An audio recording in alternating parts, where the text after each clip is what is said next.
I'm Jen from the Frugal Friends podcast, and when I'm not cutting the end of the toothpaste tube off to get that last little bit of toothpaste, I'm stacking Benjamins.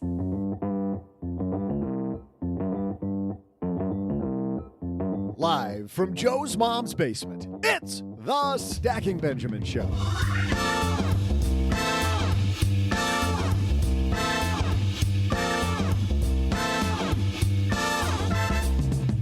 I'm Joe's mom's neighbor, Doug, and is it Monday already? Well, you're in luck because we're back to help you be better with your money. Ever wish you could hit the open road without much money and just make trades? We'll talk to one woman who's traveling the nation in a bus named Bubba on today's show about how to trade your way to your destination. Say hello to writer Heather Jacks. And just like we all want to erase Mondays sometimes, wouldn't it be great to just wipe out some debt? Well, some people have had some debt canceled due to coronavirus, but sadly, it's not that simple. We'll break it down for you during our headline segment. Plus, we'll toss out the Haven Lifeline to Addie, who has a question about mortgage PMI. What does PMI stand for, and what length should she take to avoid it? We'll all be wondering. And don't worry, I'll keep this podcast afloat with my trivia. And now, two guys who are Mondays personified. It's Joe and O-G.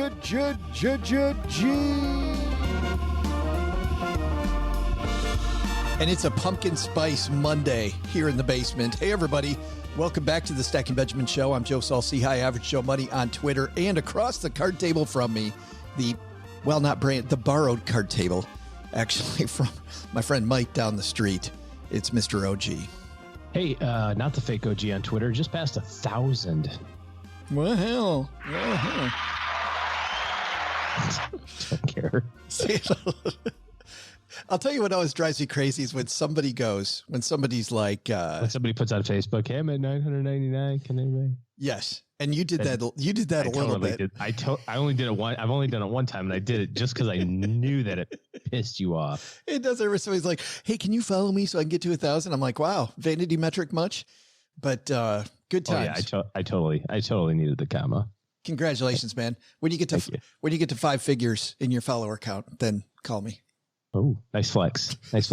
That's cool. Yeah, but how much whipped cream did you put in your coffee today? That's what I want to know. I got a bunch of whipped cream. Yeah.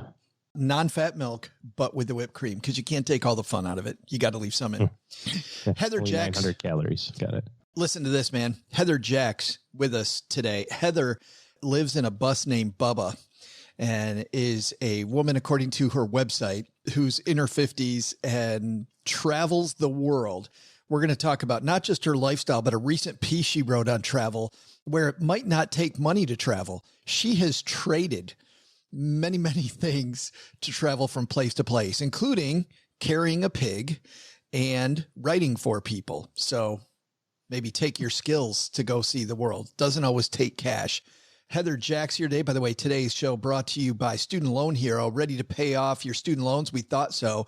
Get your custom repayment plan today. See how you can lower interest rates, decrease monthly payments, and find forgiveness. Get started at studentloanhero.com. Great show today. Heather Jacks is here. I got the pumpkin spice. I got OG with his 1,000 follower count. Let's get this party started. Hello, darlings. And now it's time for your favorite part of the show, our Stacking Benjamin's headlines. Our first online comes to us from financialplanning.com. Last week, Social Security cost of living came out. Mom, not happy, by the way. My favorite day of the year. It is. We have balloons. We get excited because mom thinks she's getting a pay raise from the government. This one wasn't good. Tobias Salinger writes this. More than 64 million Social Security beneficiaries will get their lowest cost of living adjustment in 4 years in 2021. Recipients will receive a 1.3% uptick in their benefit payments in January. Oh, we're not cheering for that? No, mom's not happy. That's the lowest in 4 years, man. Cost of living for the next year is 30 basis points lower than in 2020 and less than half of what it was in 2019. As costs continue to go up, we find Social Security not going up as fast, OG. It's my favorite. They don't include food or energy. in their calculations. You know, the two things that nobody uses, especially retirees. Nobody eats or heats their house. But other than that, here's what inflation really did. It is another lesson about a few things. I mean, inflation is so important here. I think the first lesson, OG, is for people that don't like the stock market, you have to find a way to beat inflation. You have to find a way to beat inflation. Social Security not beating inflation, trying to keep up, but not beating inflation. Your money in a savings account, definitely not beating inflation. Yeah. I mean, you think that's bad. Ally, my high yield savings account that I got at Magnify Money, 0.6. 0.6, yeah. So there's not a thing that beats inflation other than stocks. Real estate. Okay, whatever. REITs. Same. Stocks, real estate, historically. Yeah. So you got to get there. I mean, be an owner, not a loaner. Seriously, you're joking, but that's the thing, right? You can't lend your money to the bank. No, I just like how creative you are for a Monday morning. Be an owner, not a loaner. That's very nice. I wish that TM. I'm sure that I'm the first person that's ever said that. TM. Copyright. C with a circle. You are the first person. But I think there's also something else here, which is relying on government benefits for your retirement, which every statistic I've ever seen shows that more than half of retired Americans do, is a mistake. Well, it's difficult. And if you're already at that spot, you got to be really particular about your costs. You got to be really particular about your spending. And if you're in the situation right now where that's your income and that's all of your income, there's not a lot of outs. If your food or your energy costs have gone up more than 1.33%, then it's going to be a little tough. But you can look at other things that help that. I don't know if everybody else does this, but I totally used the flat billing plan from the electric company. I used the flat billing plan from the gas company for the natural gas bill, because it just smooths all that stuff out. If you've got a fixed paycheck, you need to have some fixed expenses. And if you live in an area that has high variability with stuff like that, especially around things like energy, it helps to kind of even the months out. That's a great point, you saying that, because studies show that those billing plans aren't necessarily cheaper. You're giving the energy company a little more money ahead of time, right? So it helps them. But for you, the most important thing for you, OG, to your point, is that you have to be able to reliably save an amount. And the easiest way to save it is to make it automatic. And the only way you can make it automatic is if that money's reliably there every month. So doing those plans, even though it helps the big bad entity that you're sending it to, really helps you a ton. Here in Texas, for example, our electric bill is astronomical in July, August, and September, but kind of sort of not bad in December, January, and February. There's not the air conditioning running and so on and so forth. So if we have the opportunity to smooth that out a little bit, there's worse places for me to keep my extra money than in the bank account of the local power company. Our second headline comes to us from the Motley Fool. Christy Bieber wrote this one. Debt canceled by the coronavirus. Justin's relative? Yes. Justin's second cousin by marriage. Cool. Congratulations, Christy. Don't know if any of that's true, but you're welcome. Probably never heard that. Yes, I'm sure we're the first ones. Kristen writes, because of the coronavirus, millions of Americans are struggling to pay their bills. Some may be seeking debt settlement or loan modification programs that change the terms of their repayment plans. Unfortunately, if lenders forgive any portion of your debt, which has been happening a lot lately, you could face a very unpleasant surprise. You may owe taxes on the forgiven amount. So let's go through this. You don't have enough money to pay your bills. The company says, you know what? We'll take one for the team here. It's been really tough on a lot of people. You were great until this. We're going to cancel the debt. The IRS calls that value and still taxes it. IRS is like, welcome to the party. Now we pay taxes. Yeah, you receive some benefit. So good luck.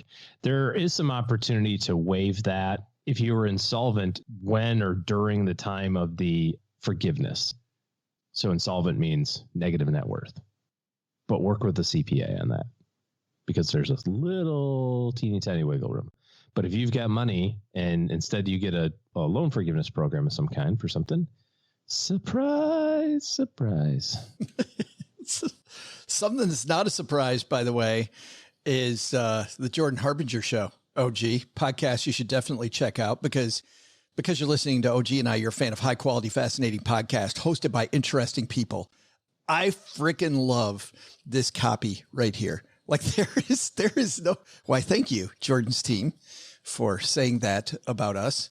The show covers wide range of topics through weekly interviews with heavy hitting guests. Oliver Stone on the show recently. How great is that? Astronauts on the show, fake psychics, some dude who was wondering if he's inadvertently a sugar daddy, paying for all his girlfriend's stuff. And when he couldn't afford to do it anymore, she broke up with him. Mrs. OG's going to break up with you any day. Is it? If you don't, I've been worried about it for years. There's an episode for everybody, no matter what you're into. Professional art forger somehow made millions of dollars while being chased with the feds and the mafia. He's done all kinds of different episodes. It's a surprise every time he hits the mic. Podcast covers a lot, but one constant is his ability to pull useful pieces of advice from his guests. And I promise you, you're going to find something interesting, relevant to apply to your own life, whether it's just a slight mindset tweak or something that's going to boost your productivity. OG and I really enjoy the show. We think you will as well. Search for The Jordan Harbinger Show. That's HARB as in boy, IN as in Nancy, GER on Apple Podcasts, Spotify, wherever you're listening to us right now. It's Jordan Harbinger Show. I think our takeaways, not just to listen to Jordan when you're done with us, but I think a big takeaway here, OG, is wrapped up in the Social Security headline, which is inflation is a bear. And you have to realize that safety may be in assets that don't make you comfortable over the short term. Those are the things that are going to make you more comfortable, meaning index funds, real estate investment trusts. Well, and inflation is the silent killer. The impact of it is not felt year to year. It's felt over a quarter century. So make sure you got money that keeps up with it.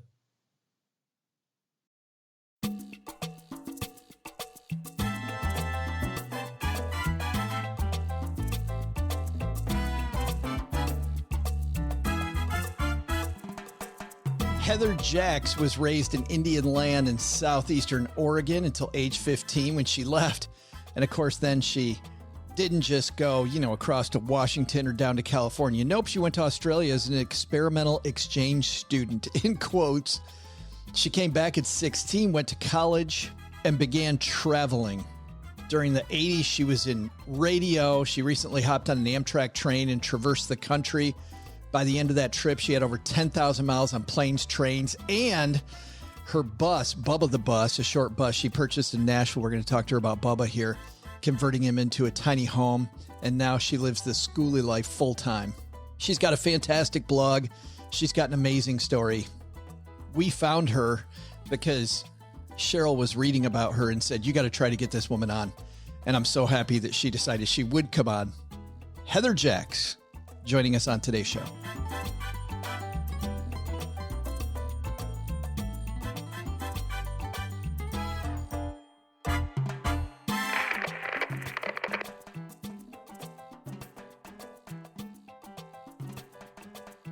And on my dad's shortwave radio, it's my new friend, somebody I've been so excited to talk to. Heather Jacks joins us. How are you?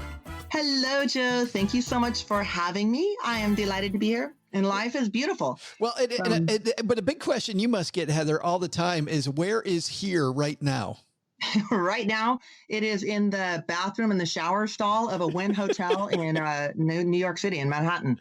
That's where it is at this moment. That is fantastic. Making the shower your studio. I am, yes. Yes, you learn to improvise a lot when you live on a bus full time. Well, and tell me about the bus. First of all, how did the bus get named Bubba? I bought this bus 2 years ago in Nashville, Tennessee, and that is a Southern name. And I bought it. It was a Nashville, Tennessee Titans tailgating bus. It was by the football team. They used it as a tailgating bus. So I bought it. And Bubba seems like the right name. It's a Southern name, although now he's purple. So, people are like, oh, you need to rename it. I'm like, no, it's still Bubba. Everyone in the South is Bubba.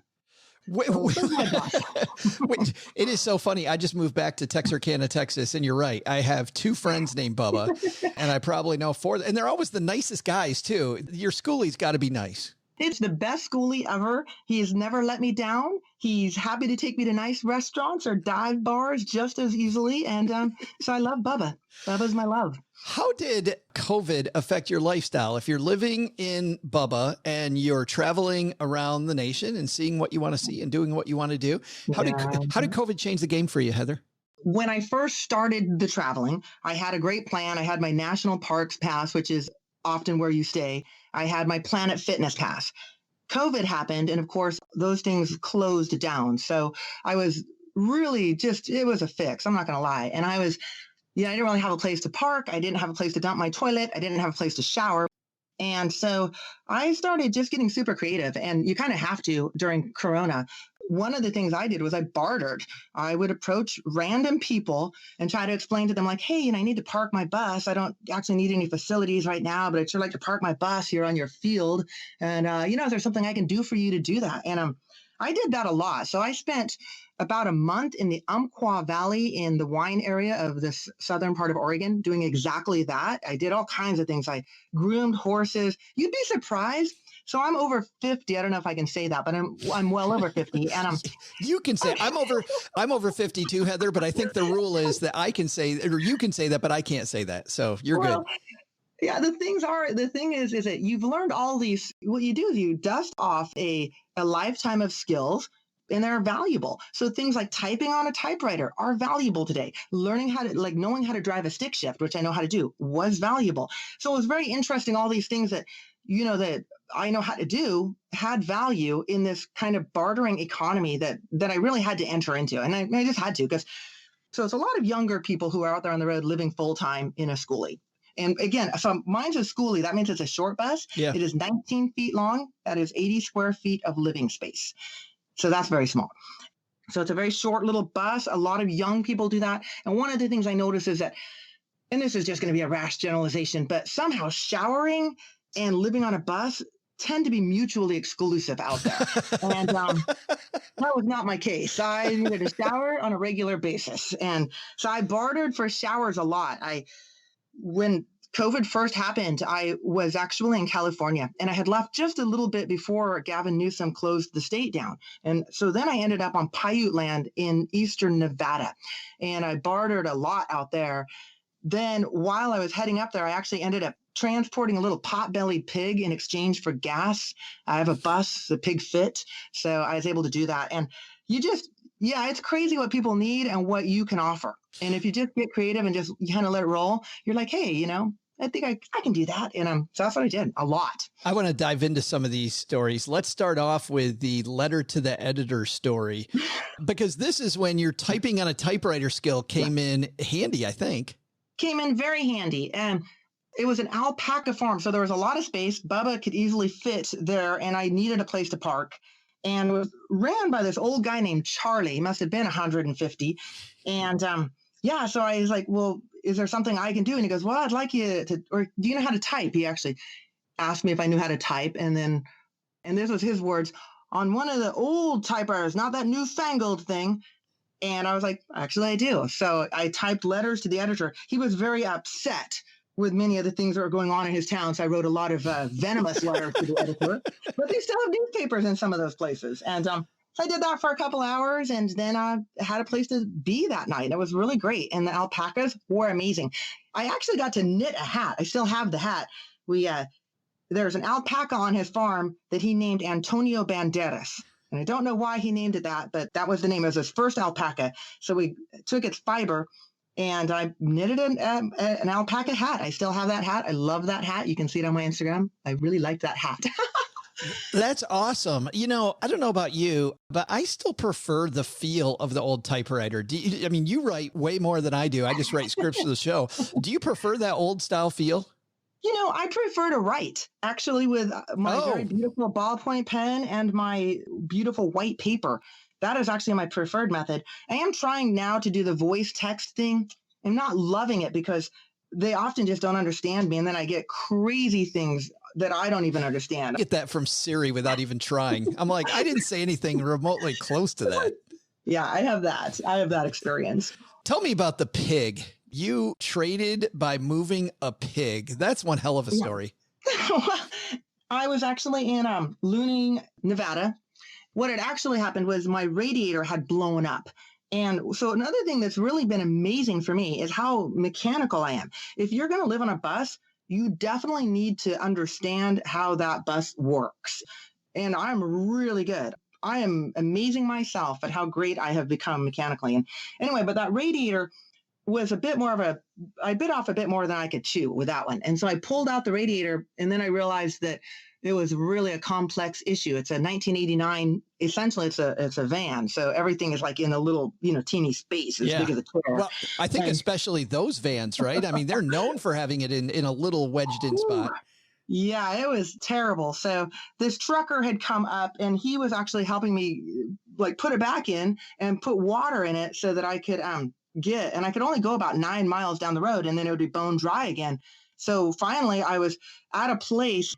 I was not only was my radiator broken, now I was also out of gas because the nearest gas was 181 miles away. And my bus it wasn't my day. And so this guy came up, and I, was explaining my situation, and he said, well, I don't have enough gas to get you up to where I was headed. And he said, but I do have enough to get you to Luning. So he said, I'm on my way to visit Lance. And he goes, and I got a pig.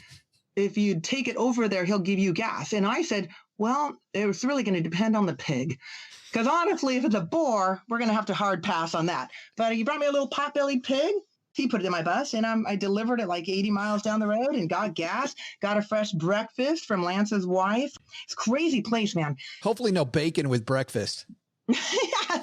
Well, I kind of sense that might have been the demise of the pig, but that is I just needed gas.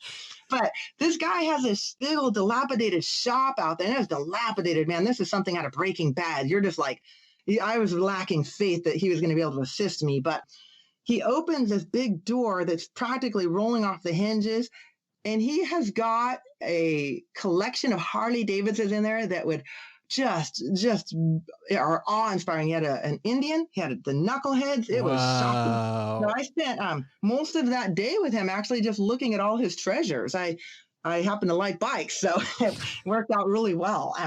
But I tend to get a lot of that. I tend to talk to people. It's weird in Corona because you really have to be wary when you're approaching people now. It's a little different. Whereas before, I think, especially on the country, they're much more like able to help you. But now there's a little more like people are standing off a little bit. But I still will talk to people and smile with my eyes. Usually once they realize that I'm a girl out here doing this, and then they've like reconciled in their mind that, wow, she's kind of crazy. Then they're like, okay, how can we help? Well, that was what I wondered, though, Heather. You're talking about how you were wondering if he could even help you before you got to see the Harleys. Is there ever a time? I mean, I think that I might be just a little afraid of some of these people. I don't know who they are. I don't know anything about them. Is there ever a time when you feel concerned for your safety? I've only had 2 instances that I have been concerned, and both of them, honestly, I'm very acutely aware of safety measures and especially that women have to take when they're traveling alone on the road. I wish that wasn't the case. It is the case, and so I have pepper spray. I have a taser. I have an air horn. Best thing you could buy. Air horn is awesome. So there've only been 2 times. One was in Wyoming, and I had spent 10 days camping in the Grand Tetons, and it was amazing. Oh my gosh, blew your mind. First time I've ever seen a bald eagle in real life. First time I saw a bighorn sheep. Oh man, Wyoming. And I had a situation out there that really, really could have gone sideways, really in a bad way. And a law enforcement official came randomly to the middle of nowhere, which is where I was at. I was out on Forest Service land and was able to thwart that situation. Wow. And I have lived that a lot in my mind since, just realizing all of those errors that I made in judgment to put myself in a situation like that brief moment. And then I recently got robbed in Nashville, which kind of sucked. It was broad daylight, 10 o'clock in the morning. I was filling up my tank at a car wash right on the side, not in the cubicle, like on the main road. And these two guys just straight up, man, came just right up 10 o'clock in the morning. And yeah, took my generator, took my refrigerator, just robbed me. And so I phoned the police, and there's tons of pawn shops, which is probably where all that stuff ended up. But so that was like, again, another moment of just like, oh, that brief moment, they were very bold and very fast. And had they paused, I probably would have been like, ooh, like I might have, alerted me, but they didn't. They just walked right up. And yeah, I was straight up robbed at 10 o'clock in the morning in Nashville, Tennessee. Wait a minute. Did they sneak around to the other side of the car, or did they straight up tell you that they were robbing you? No, absolutely not. They walked right up to me. They grabbed the stuff they wanted. And then I was like, what's going on? They're like, oh, what's going on is y'all probably better just need to turn around and pretend like you don't see shit. Wow. Okay. Yeah, I was here's the bright side of that story for me. I put up an Instagram story, and this the guys from the Margaritaville Hotel right in downtown Nashville, they responded to that story. They're like, oh, this is so lame that you got robbed in Nashville. Come down here. We're going to set you up for the night so you can enjoy downtown Nashville on us. So I went and had a good old time, drank bourbon, met boys, listened to country music. It was all good. I was thinking it was like a lose-win situation, turning lemonade or lemons into lemonade. Yeah. I always bring the vodka, so it works out. Well, and it's interesting because the amount of time that you've been doing this, I mean, twice is not that much. So let's talk about the positive side, though. You said that you approach people, and as you know, Heather, people are not, don't go up to people and say, hey, can I barter this? Can I do this? Can I, how do you charm people into even considering bartering with you? I was, as you may know, was raised on Indian land until I was 15, and barter was a way of life. We didn't have money. Money didn't exist on Indian land when I was growing up there. So bartering just is supernatural for me. And it's a little rusty now, but it's just a very natural. You always have something of value that somebody else, it just makes sense. I love bartering, but I'm also not terribly intimidated by people. I mean, if they seem sketchy, then you got to trust your gut. You're like, yeah, I probably shouldn't approach them. But yeah, growing up on Indian land, definitely that is how at the time I grew up, that was the economy. So I'm very comfortable with that. But are you saying then that you hear this thing about 10,000 hours of practice, right? Are you saying that you've had 10,000 hours and if somebody wants to get better, just do it? No, I don't ascribe to that philosophy of 10,000 hours. And it's a beautiful philosophy, and it probably works for some people. I really ascribe, I'm going to just quote Tesla. And Tesla said, if you want to understand the mysteries of the universe, think of frequency, energy, and vibration. And that's what it is. So I trust my gut. I was raised on Indian land, so I wasn't raised in a traditional home that has, traditional religious orthodoxies. So I tend to just very much trust my gut a lot. I left Indian land when I was 15 years old. I'm a white girl. And growing up on Indian land as a white girl it's no joy. But I left when I was 15, and my grandmother had the idea that I should go to white school. So she sent me to white school far away, and it was a terrible experiment. But while I was there, I learned about the exchange program, and this was back in the 80s. So I became an experimental exchange student. And what that meant was I went to Australia for 10 and a half months, almost a year by myself. I was 15 years old. And I lived in the outback, which is basically Indian land, but halfway around the globe. Right. And I was like, well, so apparently God does have a sense of humor, whatever. But again, so I was in that. But that's really where the wanderlust began. When I came back, I had a hard time fitting in before. I just really had a hard time fitting in after I came back. I came back to high school. They put me in high school. And, high school kids, they're going to prom and they're doing winter formals and they're making out with boys under bleachers. And I was living on a sheep station and in a opal mining, so I had no relatability. So I finished school at a very young age and started college. And I just have been traveling. That just made sense to me. And I've always been super blessed, just blessed. My biggest job was with Starbucks Coffee Company. That came about because it was, again, before internet. I had read an article and Howard Shultz was quoted in it, and it was back in the early 90s. I wrote to him. I started writing to him, and it would get mailed every month. And I'd be like, hey, when you're ready to open stores in a remote market, I'm your girl. And after about a year, they sent me a plane ticket because there used to be a day you could do that. And I went to Seattle, and he was hired. So I worked for Starbucks on and off for 23 years. But when I first started, they only had 95 stores. So I was going around and just helping open a store, and then I'd go do my thing for however long I wanted to go do my thing for. And then I'd come back and open a store. So it worked out brilliantly. So I'm very used to that. I'm very used to even with someone like Howard Shultz at that time being like, hey, I'm your girl. If you need someone to do this, I'm the person. This is what I can do. I'm very confident in that. And it's kind of bartering because that job didn't exist when I talked, when I did that. It wasn't a job that existed. He was like, I hope one day we can be in Portland, Oregon. That was where he was at that time. So were you, with that few number of stores, were you talking with Howard directly? Yes. Yeah. Oh, yeah. So it's much more accessible. Sure. Right.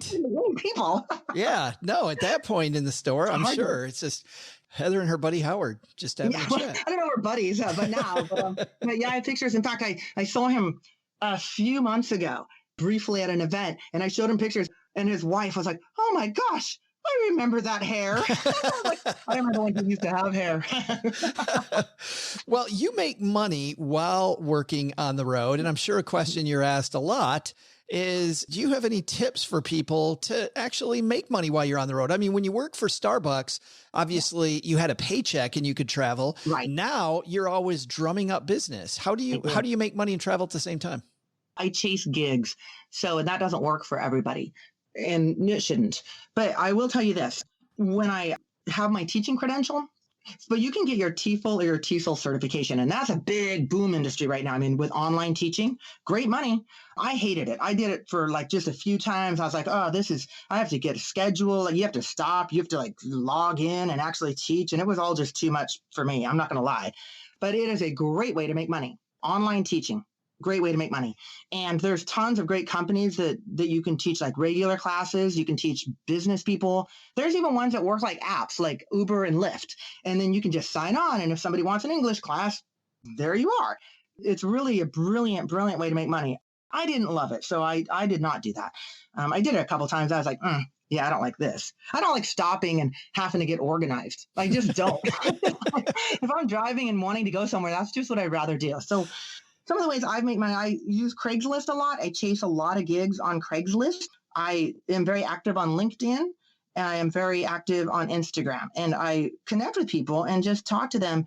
And most of my jobs come that way. So for an example, last month or 2 months ago, I started in Denver, Colorado, and I did a tutoring for a Thai woman who had only been in the country for 3 months.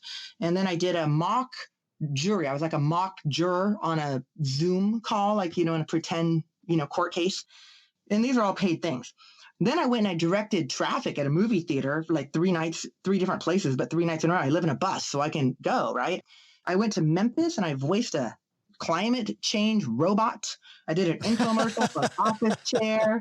Oh yeah. If you're willing to do stuff, there's work. And so I did an infomercial for an office chair, which was pretty, that paid pretty well. And right now I'm in New York because I have a couple of modeling contracts. So I do modeling, which is great money when you can get it. COVID definitely impacted that.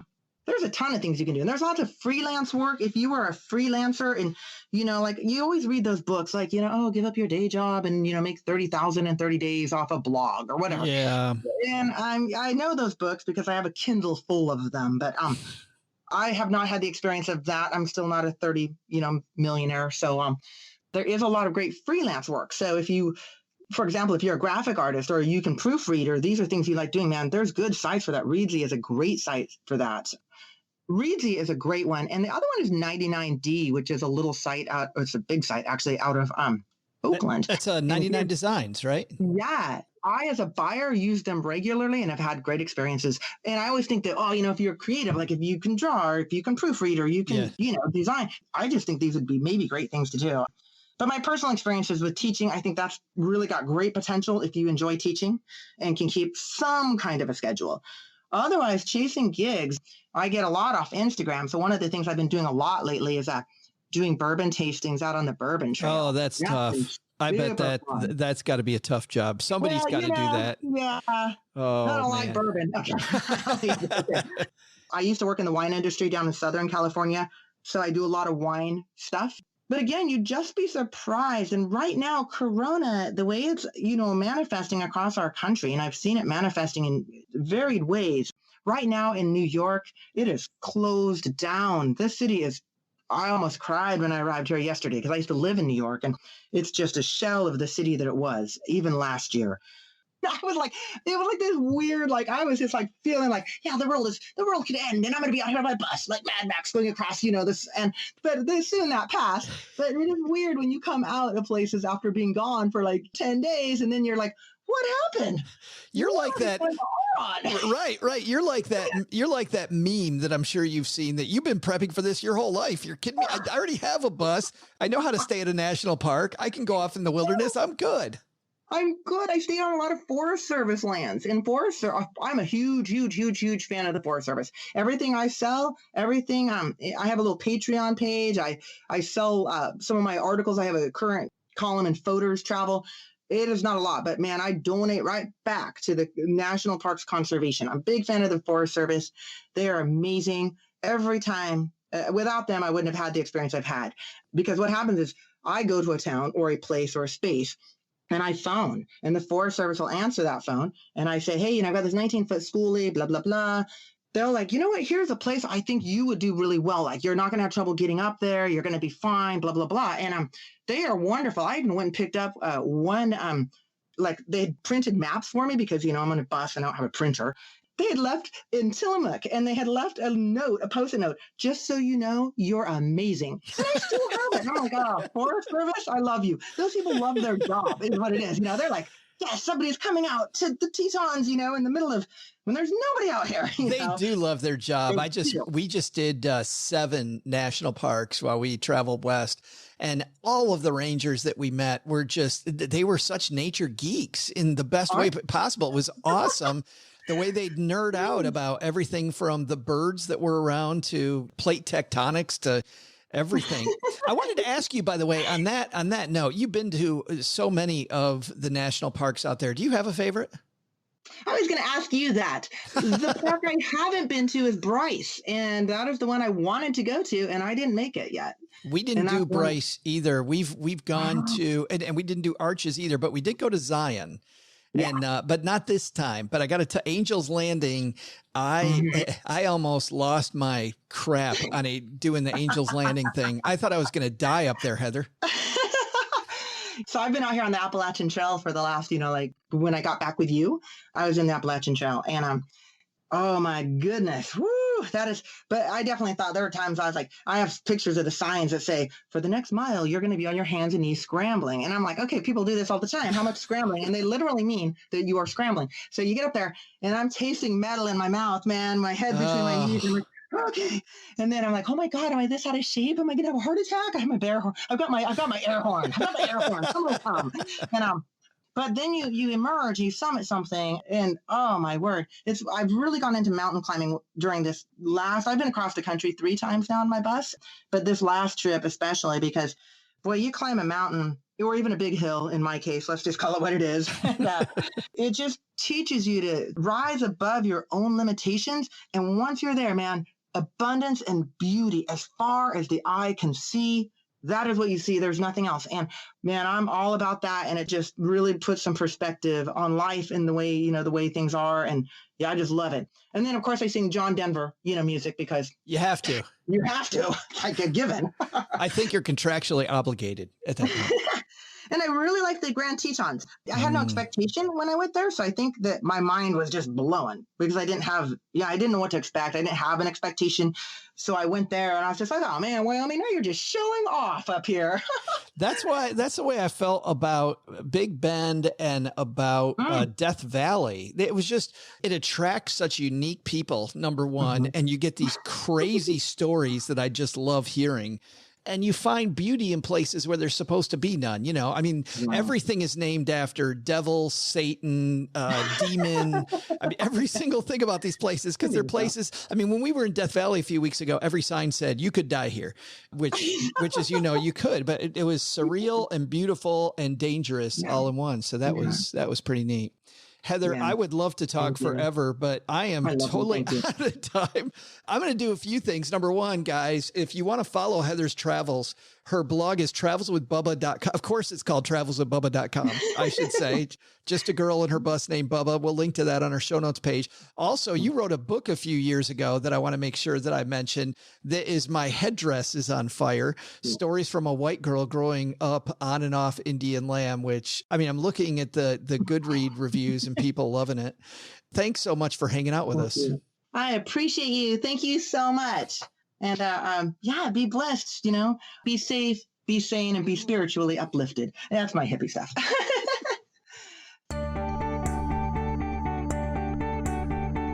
Hey, trivia fans, I'm Joe's mom's neighbor, Doug. And aren't Mondays just the worst?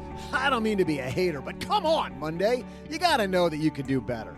I think I've got a little plan that'll help all of us deal with Mondays. But before I unveil this little slice of genius, that actually raises a good question. While we all hate Mondays, which day of the week is actually the worst for workplace productivity?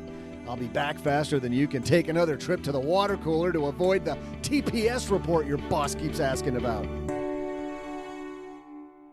Well, I know based on the surveys we've done, lots of you are business owners or you are closely in touch with the business owner. And if you are somebody who needs to know more about running a business, you already know that it's tough. You might be making it harder on yourself than necessary, though. Don't let QuickBooks and spreadsheets slow you down anymore. Time to upgrade to NetSuite.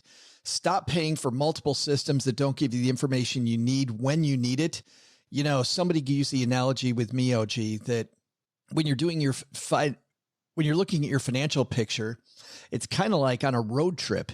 And if you're headed across country on a road trip, do you have 4 dashboards or 1? You're supposed to have 1. Just like using budgeting or tracking software that aggregates everything for your personal financial system, NetSuite is the same for your business. NetSuite by Oracle is the world's #1 cloud business system. It gives you visibility and control over your financials, HR, inventory, e-commerce, and more. Everything you need all in one place instantaneously. So whether you're doing $1 million or hundreds of millions in revenue, save time and money with NetSuite. Join over 21,000 companies using NetSuite right now. Let NetSuite show you how they'll benefit your business with a free product tour at netsuite.com/stacker.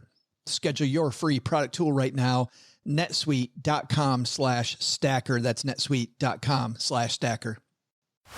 Well, if you're ready to pay off your student loans, you have come to the right place. By the way, congratulations on having a strategy, #1.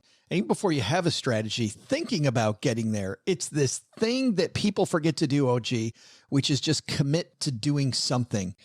Commit to doing something with your student loans and get your act together. Yeah, and there's a lot of different solutions and strategies associated with paying off your student loans. Especially now with all the COVID-related stuff going on.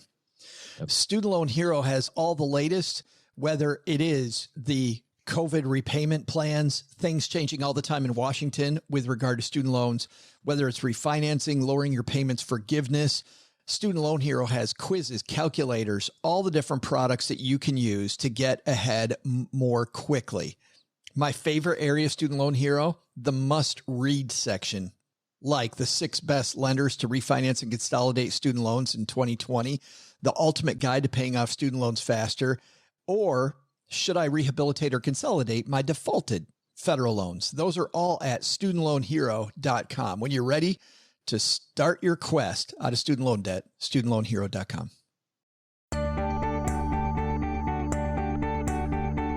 Hey, trivia fans, I'm your less than chipper, thanks to a major case of the Mondays, trivia guy, Joe's mom's neighbor, Doug. And as your favorite presidential candidate, hashtag Doug 2020, I think it's time to remind you of the most important plank in my Doug 2020 platform. Here it is. When elected, I promise you that because of all the misery that comes with the territory called Monday, I'm going to institute a mandatory time-and-a-half hourly rate on Mondays from now on. Who's not looking forward to ending the weekend now, huh? Yeah, I know. I'm the man. Hear it every day. now that you have another reason why I'm the best candidate in this race, let's get back to today's trivia. Question was, which day of the week is actually the worst for workplace productivity? It's actually a little bit of a trick question because there are 2 days tied for the worst, and those aren't Monday. They're actually Thursday and Friday. Wait a minute. If we're so non-productive, why even work at all? Now there's something to consider. All right, I'm off to try to break out of these Monday blues. See ya. See, I said Friday. You said Thursday. I was kind of surprised when you said Thursday. Why'd you say Thursday over Friday? I don't know, because I think Friday is the day where you go, oh, crap, I got to get all this done before I go in, So maybe do a little bit more. Thursday's the day where you're like, and it's a long lunch, and I'm going to have a martini or 4. Maybe that's just me. I didn't think about that. I didn't think about that at all. But you're right. That's totally me on many Friday afternoons. Oh, I got to get all this stuff wrapped up. And then you do it in a third of the time. Yeah, just like vacation. But it turns out we're both kind of right, huh? Thursday and Friday, tie? Well, I think you're more right than me on this one, because Friday, I was pretty sure was wrong. Thursday surprised me when you said that. No, I totally get it. Nice job, man. Thank you. Hey, let's not let you gloat. I am the king of knowing when not to work. Well, hey, let's throw out Haven Lifeline and tackle some of life's most important questions. Our friends at Haven Life put what you value first. This pumpkin spice latte. PSLs. Yes. And the muffin. I had it warmed up, and that's not good. By the way, coffee and a muffin first day in back in Texarkana. And nothing like getting something like really local, unique to the area. Definitely kind of going back to your roots. Oh, no. Totally bad idea all the way around. Plus, what, $7.50 for a coffee and a muffin? What the hell am I doing? You gotta get the egg bites at Starbucks, man. Have you ever had the egg bites? No. Don't. Because you'll never eat anything else ever for breakfast. Those like $12.50.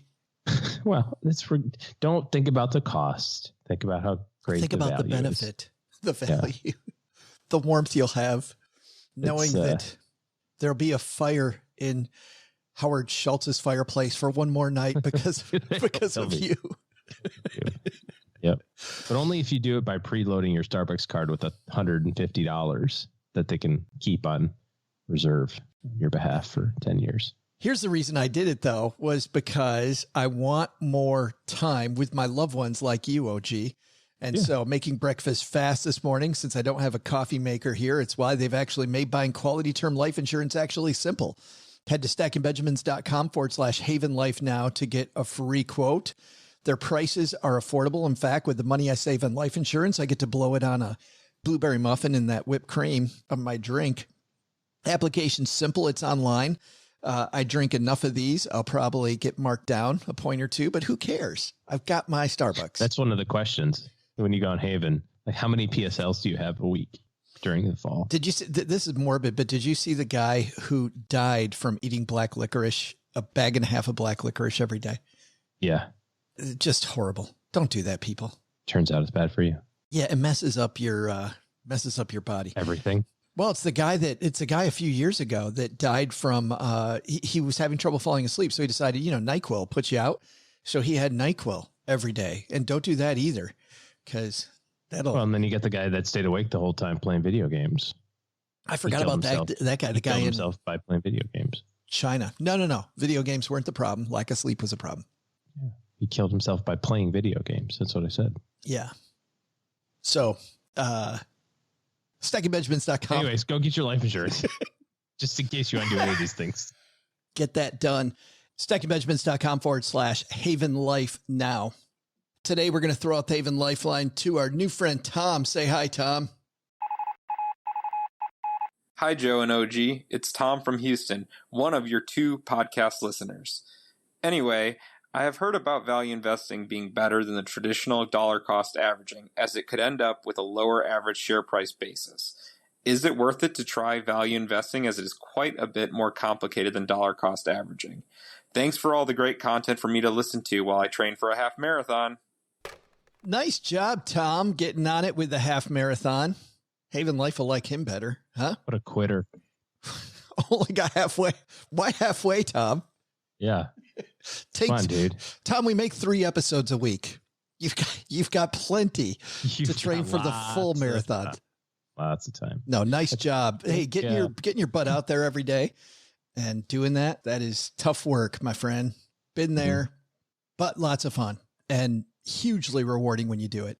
To the point, OG, that when I ran my first half marathon, I stayed in bed and moaned. I shouldn't tell Tom this at a time. I stayed in bed and moaned the entire rest of the day because my legs hurt like hell. And I couldn't sleep that night because my legs still hurt like hell. As they would. Yes. And that's the reward. That's the upside. Congratulations. You get a 10-cent medal and 2 nights of restless sleep. Tom, I'm going to turn this over to OG because I'm curious about what he has to say here. But I think you're looking at an apple and an orange here when it comes to value investing versus dollar cost averaging, maybe 2 different things. That's exactly what I was going to say. Dollar cost averaging is a system for investing money, $100 a month, $200 a month, whatever. That's just a program. Value investing would be a theory around what types of investments you would buy with your dollar cost averaging system. So value investing would focus heavily on companies that have lower price to book numbers. Probably one of the more famous value investors in our time is Warren Buffett, of course. Benjamin Graham is where he got his stuff from. So that sort of style of investing would be called value investing, but you can dollar cost average into your value investing. Yeah. If that makes sense. You can go find the blah, blah, blah value fund and put $100 a week into it. Then you're doing both. And people wonder what he's talking about lower cost for value investing. Let's talk about the 2 different types of investors here, Tom. You have growth investors and value investors, and they'll look at the same company in 2 different ways. Let's say the OG here owns a company cranking out pumpkin spice lattes, which is I'm first in line every day at that drive-through window. So OG, if I'm valuing that company as a growth investor, I know that tons of people love pumpkin spice lattes. He's pricing them less than Starbucks, and he also has a fantastic system of doing it across the country. So he's rolling this out very quickly. He's going to take over the world. Growth investors are worried about growth of the company. Is this company going to get such a big footprint that it can't be overtaken? Do they have a product that is good enough for them to take over the space? A value investor doesn't worry about that nearly as much. They look at the pieces of OG's company and said, okay, if I tore this company apart and sold it for pieces, what should the share price be? And if it's trading at $10 a share, and it should be trading, when I look at all the pieces, at $12 a share, that is a value. I've got a company that I think is underpriced, so I'm going in and I'm buying an underpriced company. So there's a third type of investor out there that we've heard a lot of, and you may hear about in the future, called growth at a reasonable price. And that's somebody who wants a company that's taking over the world, but they want to make sure that even if things go bad, that breakup price, that some of its parts price, still fairly close to what it should be. If you look at companies like Amazon from a value perspective, it's never made sense. And Amazon has just crushed it. If you've owned Amazon stock for the past 15 years, cha-ching. Right. But they've got the product or the system that you're talking about that has taken over the world. Yeah. Yeah. I think about it like companies that are trying to figure out whether or not they want to take all of their extra profits and invest it into more stuff, or do they want to take some of their profits and reward their shareholders and maybe improve on something that they already have. And like you said, use some of the profits for growing, but a lot of the profits for rewarding. So statistically, I think in the last 10, 12-ish years, if you're a value investor, you have gotten your face kicked in repeatedly year after year. You didn't lose, but you got crushed by growth. Crushed. Yeah. I mean, S&P 500 growth has destroyed value. But over long periods of time, value has done better than growth. So it's very cyclical. It's impossible to predict, what style of investing is going to do well. Just like trying to decide, is the U.S. or international going to do better, or is big companies or smaller companies going to do better? Which is why it probably makes sense to have a little bit of everything. Yeah, I'm with you, OG. Diversified approach. Thanks for the question, Tom. You got a question for the Haven Lifeline? We're going to throw some swag Tom's way that he can train in. It's cotton t-shirts, maybe not that great for that, but afterwards he gets done, showers up after that tough workout, and can go show everybody in the neighborhood that he listens to the greatest money show on earth, the Stacking Benjamins Haven Life circus shirt. One of my favorites in Brad's line of shirts, stackingbenjamins.com/shirts to look at them all, because he's got some crazy stuff. All right, that's going to do it for today, guys. Thanks so much. Heather Jacks, just what a wonderful human being, and I'm so glad that she could be with us today. Doug will do all of the thank yous today. Two more quick things. Number one is, if you know somebody who maybe needs to be inspired, it's probably a good show to point out to them, hey, you want to hear about a woman who was able to travel the world and not spend a lot. In some cases, she spent no money doing it. And then second, if you're somebody that needs better financial planning help in your corner, OG and his team still taking clients this year. Head to stackingbenjamins.com/OG, and that will connect you to his team's calendar, and you can see how their team can intersect with your team to give you a better dashboard when it comes to your money. All right, that's going to do it for today. Doug, you've got it from here, man. What should we have learned today? Sure thing, Joe. I can give you a hand here. First, take a lesson from our headlines. Had debt forgiven? Don't be surprised if the tax man isn't very forgiving. Second, take a lesson from Heather Jacks. No money? Start with your goals and work backwards. Want to travel? There are plenty of ways to make it happen. But the big takeaway? Good news. Turns out that Joe's mom said there's no way that I'm less productive on Thursdays and Fridays. She said I'm equally as productive on those days as all the rest, which seems weird, really, because I don't work that hard on those other days. Hey, whoa, wait a minute. What's she trying to tell me? Special thanks to Heather Jacks for joining Joe today. You can find all about Heather at her website, travelingwithbubba.com, or on all social media platforms at Writer Jacks. But her favorite is Instagram. We'll have a link to her Instagram account on our show notes page at stackingbenjamins.com. This show is created by Joe Saul-Sehy, produced by Richie Rutter-Reese, and engineered by the amazing Steve Stewart. Online, visit us on Twitter at SBenjaminsCast or on our Facebook page. I'm Joe's mom's neighbor, Doug, and I'm wondering if KY jelly is actually made in Kentucky. SB Podcasts may receive payment on the show from sponsors and guests in the form of books, giveaway items, discounts, or other remunerations. That's a big word. There's no way you take advice from these dorks, but like Joe's mom always says, don't take advice from people you don't know. This show is for entertainment purposes only, and before making any financial decisions, consult with a real financial advisor.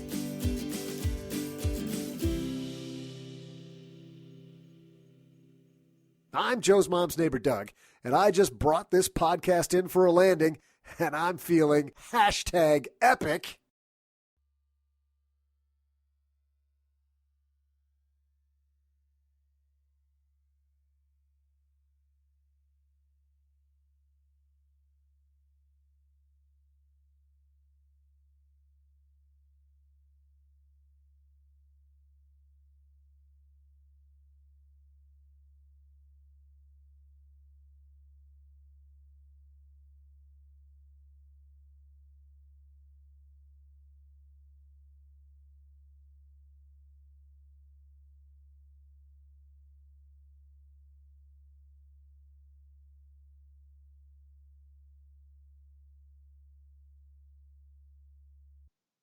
Welcome to the after show. This is a part of the show that doesn't exist.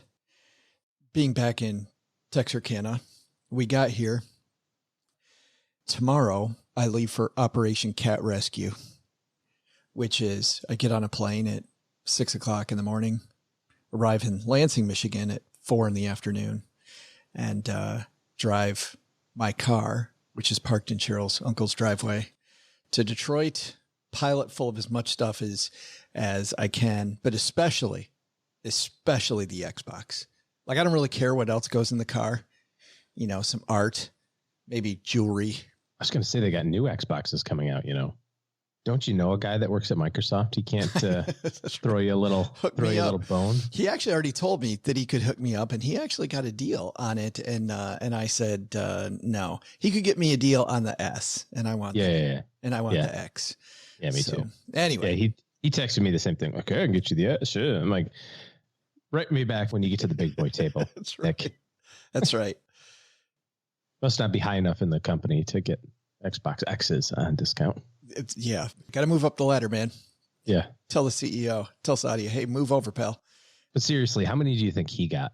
Do you think he was just like, guys, I want 10 of them? He didn't get any. Hey, you have to get in line. Not Nick. I'm talking about the CEO. The CEO, yes. He's like, I don't care. They're like, sir, you can wait in line like everybody else. He's like, no, I don't think so. Wouldn't it be funny if he had them on eBay and he was hawking them on day one? Love it. That's actually a pretty good idea. So then on Saturday, after, as you know, we did, I think, 1,800 miles in 2 days, and I'm still tired, even though we were here all day yesterday. I feel like I got hit by a truck. I will then on Saturday, be driving back with a cat, 1,400 miles. It's not 1,400 miles to Texarkana from Detroit. 2,600 miles. It's 1 million miles. It's 3,480 miles. Yes. Another 1,000 miles. How about that? So, good time. The thing that I don't really understand is, it really feels like I'm taking one for the team, being up this early to record a podcast for you. And you're taking one for the team, right? Being up so early, recording a podcast. I'm trying to figure out what the other third of this three-legged stool partnership of this Salsi High trifecta, namely your bride. I'm trying to figure out what role she plays in this, because as I understand, she is presently retired. And why doesn't she get her ass to Michigan? And it sounds a lot like she's she's a good supervisor. I've seen her drive. She's driven me places. She's a good driver. She's not a good driver. She's a wonderful human being and a horrible driver. But anyway, yeah. Okay, you're not making your case any stronger. But what I was going to say is, you should be working. We should be recording podcasts at normal hours of the day. I see where you're going. She's a great driver. And put her ass on the airplane to go get the rescue cat. She's not going to take your Xbox. She totally would leave that, but in lieu of that. But isn't it worth it? I'll tell you, she actually has the worst end of the process, because we got here yesterday. The people that lived here had not completely moved out yet. And the bad news is it's a small town, and we actually know them from the last time that we lived here. We weren't buddies, but I know people that know him. As an example, Devin Carroll, our friend who has a Social Security Intelligence YouTube page. He had the Big Picture Retirement podcast. He works with Devin's partner. I was helping him take apart beds yesterday.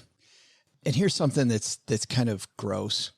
I jumped in the shower this morning. They had cleaning ladies over while we were moving in. By the way, we did move in early. That's a long story that we don't need to get into, but they couldn't close until later, but they did allow us to start moving in. So I'm moving stuff in. They're moving stuff out at the same time. Completely weird. But this morning I took a shower. First shower in my new place. And I look over and I realize that I didn't put any shampoo in the shower yet, but there's still shampoo and soap. There's a half a bar of soap right there. You can just use that. Oh, dude. It's like the locker room from all their shower stuff still in the shower. Yeah. There was a kolache in the microwave. Use that dude's loofah and ate his kolache. So I think she's got the worst end of the deal cleaning this place, because it is, it's a little grimy.